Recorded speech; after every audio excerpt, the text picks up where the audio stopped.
Buenos días, muchas gracias Sonsoles, muchas gracias Patricia.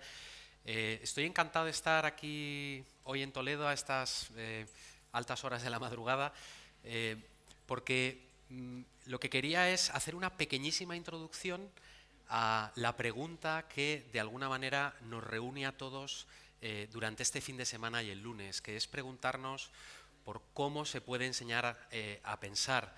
De alguna manera todos ya pensamos, no es que nos tengan que enseñar a algo que ya hacemos de manera natural, pero sí nos tenemos que preguntar cuáles son las características de esto que llamamos pensar en un contexto como el nuestro, que es un contexto pues, diferente a otros contextos históricos, ¿no? Vamos a empezar con un pequeño vídeo, que espero se oiga.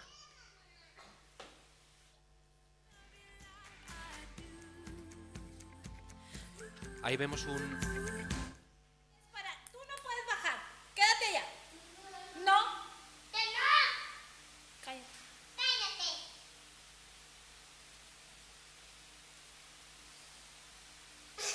No me estés arremedando, Galván, ¿eh? Está bien, mamá. Voltéate para la pared. Voltéate.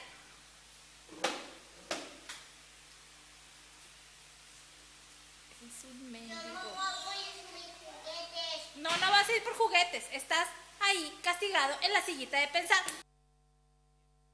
Galván está castigado en la sillita de pensar.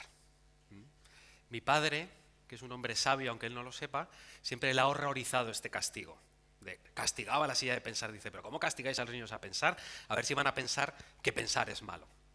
Bien, cuando hacemos esto, que lo hacemos con sentido común, no voy a criticar yo que hagamos esto, lo hacemos porque solemos definir pensar como reflexionar. Es decir, ya hemos hecho algo, ya hemos pensado algo, ya hemos dicho algo y entonces decimos, bueno, hay que tomarse un tiempo después de haber hecho todas estas cosas y detenernos a reflexionar, a volver sobre lo ya hecho, sobre lo ya dicho y tratar que de esa manera se tome conciencia y quizá no se vuelva a repetir. Por eso entendemos pensar como lo que hace la lechuza por la noche cuando remonta el vuelo, cuando todo se duerme, reflexionar es como volver sobre lo que ya ha pasado, sobre el día que ya ha acontecido.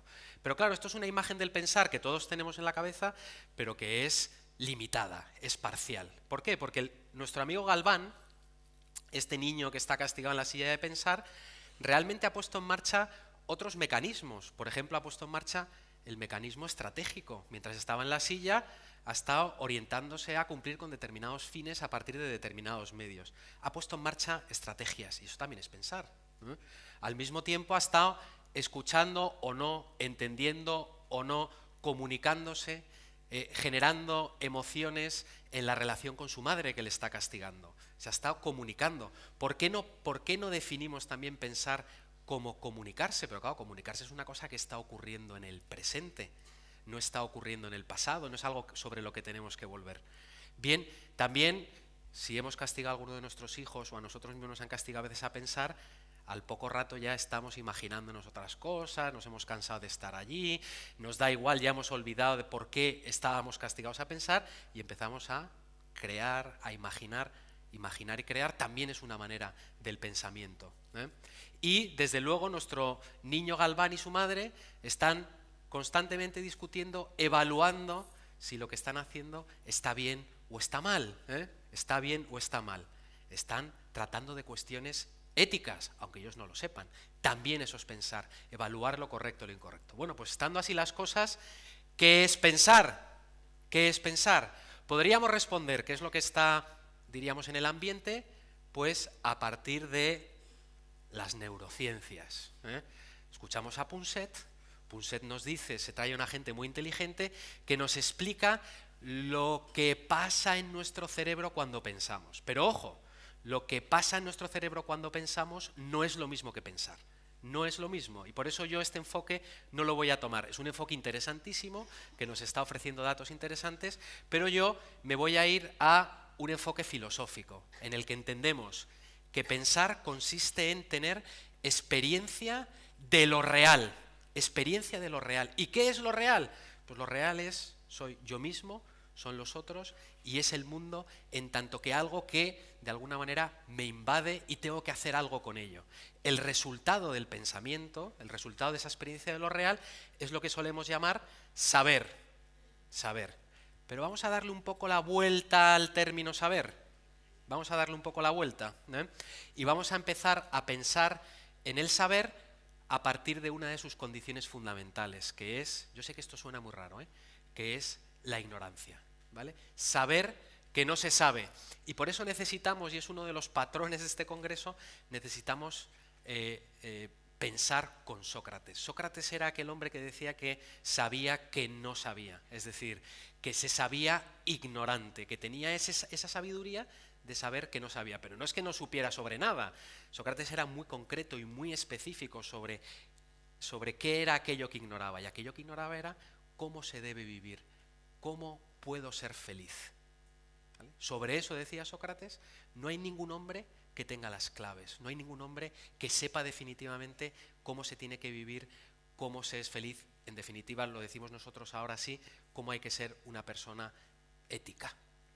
Bien, pues sobre eso la ignorancia es dominante y cuanto antes lo sepamos, antes empezaremos a vivir una vida buena. Bien, eso significa que la ignorancia es algo que nos constituye como seres humanos, que es condición de nuestra humanidad, que somos seres ignorantes y que es algo que no podemos superar del todo porque somos seres limitados, esto lo descubrimos enseguida, Galván lo ha descubierto enseguida, somos perspectiva sobre el mundo, la perspectiva que yo tengo ahora sobre ustedes es muy diferente de la que ustedes tienen sobre mí, la perspectiva que cada uno tiene sobre lo que va a ocurrir en este congreso es muy diferente la de unos y las de otros. ¿Y qué hacemos con tantas perspectivas? Tantas perspectivas nos ofrecen precisamente que yo no tengo todos los lados sobre las cuestiones, es decir, que soy ignorante. Que soy lengua, que pertenezco a un lenguaje, que pertenezco a una estructura de significado, a una estructura simbólica, que de alguna manera me determina en mis posibilidades de comprensión, aunque al mismo tiempo me las abre, me abre un camino a partir del cual explorar. Y además, que soy cuerpo, que lo que los seres humanos sabemos, lo sabemos a escala humana, a escala humana. Es muy bonito ver cómo se inventaron las cifras, los números que utilizamos en matemáticas. Pues parece que se inventaron con los dedos de las manos, es decir, con nuestra escala humana, ¿vale? Si fuéramos moscas, como decía Nietzsche, pues probablemente nos imaginaríamos un mundo de moscas. El cuerpo humano condiciona la escala a partir de la cual podemos conocer. Bien, pero todos tenemos la experiencia también de que aprendemos, de que avanzamos, de que conocemos, es decir, la experiencia de una ignorancia circunstancial, de una ignorancia que superamos. Aprendemos a sumar, aprendemos la historia de España, bueno, unos mejor que otros, aprendemos también, decimos que tenemos aprendizaje moral, aprendemos a tener en cuenta a los otros, etcétera, es decir, que avanzamos, que caminamos. Pero ¿cuál es la condición para poder saber que hemos avanzado, que hemos aprendido? Al mismo tiempo saber que hay muchas cosas que todavía ignoramos y que ese conocimiento no supera la ignorancia que somos como seres humanos. Bien, pues parece que el ser humano es esta ambivalencia de un ser que se sabe ignorante al mismo tiempo que sabe que conoce. Y con esa ambivalencia pues hay que vivir y al mismo tiempo hay que educar. Bien, pero a lo mejor muchos de los que están aquí se están preguntando, muy bien, señor Úbeda, lo que usted está diciendo me parece estupendo, pero ¿para qué me sirve a mí saber que soy ignorante? ¿Para qué le puede servir a un profesor saber que es ignorante? Yo creo que es muy útil saber de uno mismo que se es ignorante. De hecho, estoy convencido que es uno de los principios básicos de cualquier proceso innovador. Bien, ¿para qué sirve? Bueno, yo diría que para dos cosas fundamentales. Una, oye, pues si uno sabe que es ignorante, lo primero que pone en marcha es la lucidez crítica. Ya no va por el mundo tragándose todo lo que viene de fuera. Empieza a decir, bueno, pues ¿tú qué me estás contando? Si yo ya sé que soy limitado, que soy cuerpo, que soy perspectiva, lo primero que encuentro es esa lucidez de decir, pero ¿qué me estás contando? ¿Pero de qué vas con esta historia? ¿Vale? Ahora lo podemos hacer a la Mayo del 68, con pintadas y de manera un poco radical, o recordar palabras, por ejemplo, como las de Teresa de Jesús, que decía, ¿qué es la humildad? Andar en verdad. Bueno, pues si tú sabes que eres un ser constitutivamente ignorante y esa es tu verdad, pues entonces anda en ella, anda en ella. Se puede, esa lucidez crítica se puede vivir de esas dos maneras. Pero a mí me interesa más hoy destacar una certeza que se pone de manifiesto cuando conocemos, cuando sabemos que somos ignorantes, que es la certeza de los otros. Es gracias a los otros, a la relación social, a la comunicación, a las experiencias educativas, que nosotros nos enteramos que somos eso. Los otros son los que nos dicen, eso eres tú, esa ambivalencia de ignorancia y conocimiento. Y entonces ellos sí que son algo que sabemos, ellos son los otros, el principio y el término de nuestra ignorancia. Y por tanto, pensar y los otros está vinculado de tal manera que pensar y la ética no las podemos separar, que es lo que quiero que veamos ya para terminar. Bien, ¿por qué? Yo esto lo formulo en dos principios fundamentales que para mí constituyen una buena definición de lo que significa pensar. Cuida de ti, si sabes que eres ignorante, encárgate de tu ignorancia, carga con ella. Haz un ejercicio diario de toma de conciencia de que eso eres tú. Y al mismo tiempo, responde por los otros. Si los otros son el principio y el término de conocerte a ti mismo, de alguna manera hay una cosa que ignoras, que es muy importante, que es, yo no sé qué consecuencias se siguen para los otros de mi ignorancia. Luego he de cuidar que mi ignorancia no sea motivo de daño para nadie. Y por eso, responde por los otros. Para mí esta es una buena definición de pensar. Cuida de ti, responde por los otros. Responde por los otros. Bien, y esto es al mismo tiempo una definición de la ética. Pregunta típica del profesor, ¿y cómo se hace esto?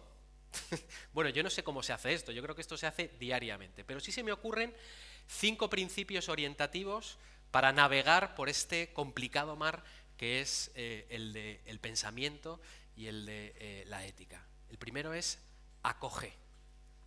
El primer movimiento del pensar es acoger la realidad, acogerla. Tú fuiste acogido, es lo primero que hicieron contigo. Hubo alguien que te acogió, que te dio un lugar en el mundo, que se fió de que la novedad que venía era una novedad que merecía la pena acoger. Bien, pues el que acoge la realidad, el que acoge la novedad, diríamos, es alguien valiente, es alguien que no está, diríamos, calculando todo el rato si la novedad que viene le conviene o no le conviene. Es valiente y al mismo tiempo da tiempo a las cosas para que las cosas sean. Nada más, diríamos, inconveniente para cuidar de uno mismo y responder por los otros que la aceleración. Bien, pues acoge. Segundo, atiende. Fijaos que no he puesto atiende primero, sino acoge primero. La atención viene después de la acogida. Es decir, aquella realidad que ha entrado en ti, que has acogido, ahora déjate asombrar por ella. Déjate seducir por ella. Entra en relación con ella. Y al mismo tiempo, toma distancia para poder, diríamos, delimitarla en sus dimensiones. ¿Vale? Y déjate también orientar por las emociones que vas sintiendo en ese proceso de atención.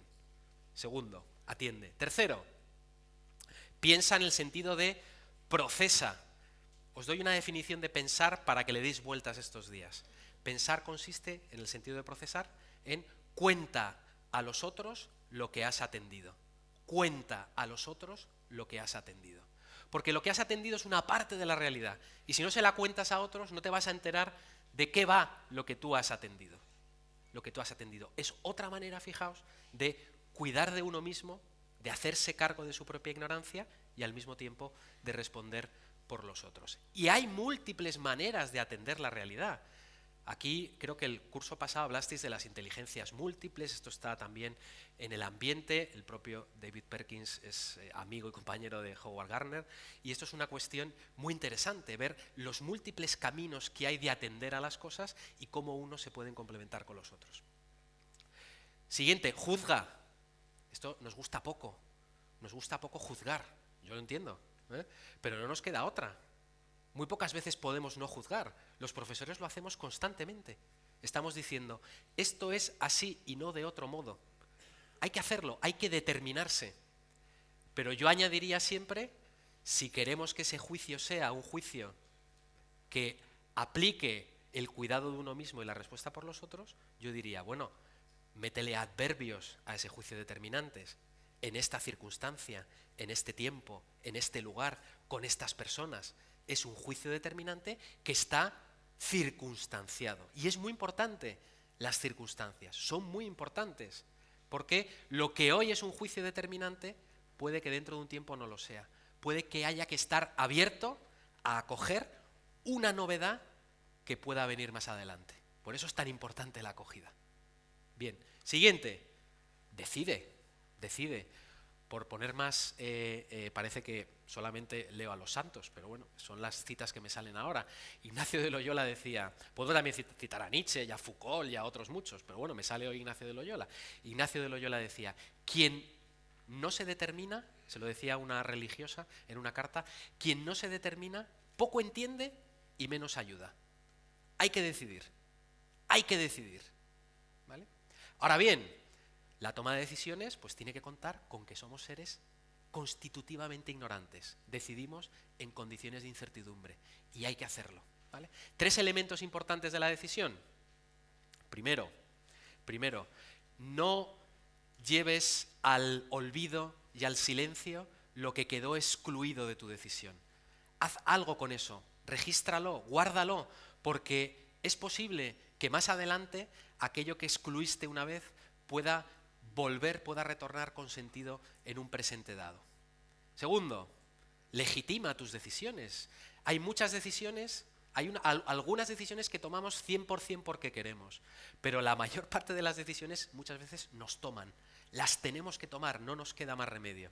Y hay que asumir sus consecuencias, aunque a veces sean consecuencias no queridas. Y tercero, comunica tus decisiones, comunícalas, díselas a otros, que no se sorprendan a la última. Bien, yo creo que esta es una manera de articular esta definición de pensar que yo os ofrezco para que reflexionéis durante estos días.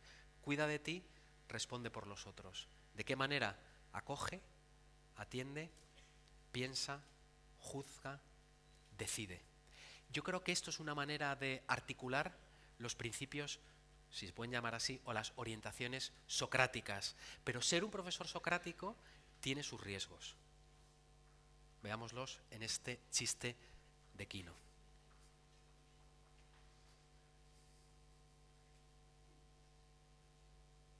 Sócrates dice su famosa frase, los hoplitas y defensores de la ciudad lo asesinan. ¿Por qué? Porque entienden que decir que el ser humano es ignorante es como desprestigiar el sistema educativo. Pues les dejo con una canción final, agradeciéndoles mucho su atención, que es una canción que trata sobre esta extraña ambivalencia del ser humano entre ignorancia y conocimiento. Pues no hay. ha ocurrido un error. Bueno, todos la conocen, es la canción de Don't Know Much About History, que incluso la podrían ustedes cantar conmigo, aunque no me atrevo a hacer este ensayo, ahora que todavía no nos conocemos. En cualquier caso, muchísimas gracias por su atención. Espero que disfruten enormemente de estos días, porque vamos a aprender mucho, pero sobre todo vamos a disfrutar muchísimo. Gracias.